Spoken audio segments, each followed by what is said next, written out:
Bonjour. Ah oui, si tu veux.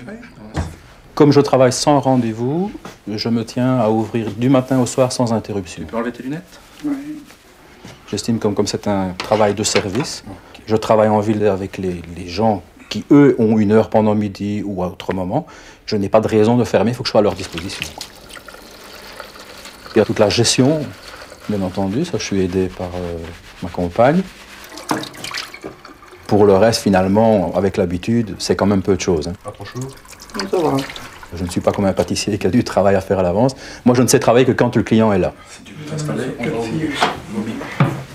Donc, je l'attends. Quand il est là, je le sers au mieux. Quand il n'est plus là, j'ai toute liberté pour faire autre chose. S'il te plaît. Je crois qu'il faut arriver justement à coiffer sans y penser. Et toutefois, ne jamais oublier d'y penser. Ça peut paraître paradoxal, mais en fait, il faut toujours se tenir au courant des nouvelles techniques. Il faut sans cesse se remettre en question, parce que vous avez fait une très belle tête à ce monsieur-là 6 semaines auparavant. Quand il vient, il s'attend à retrouver la même chose. Donc il faut posséder son métier, mais il ne faut pas avoir les yeux fermés sur les nouvelles techniques. Il faut écouter les jeunes, il faut voir ce qui se fait. Il faut énormément se méfier des clients qui vous donnent des instructions ou des termes coiffeurs. Ça ne veut pas forcément dire ce que vous entendez. Ce que vous pouvez entendre par cours et moi n'est pas forcément la même longueur.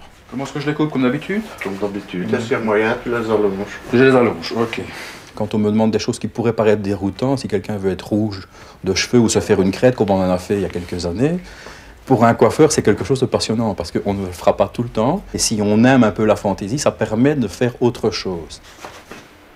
Quand vous venez chez le coiffeur, vous en avez pour un quart d'heure, 20 minutes, à vous regarder devant la glace, avec le coiffeur derrière vous. C'est un moment privilégié pour les échanges. Si en plus c'est un client qui est un ami ou qui est un copain, avec qui on peut échanger des avis sur des passions différentes, ça devient vraiment le bonheur. Et voilà. Ok, parfait. Donc je l'ai.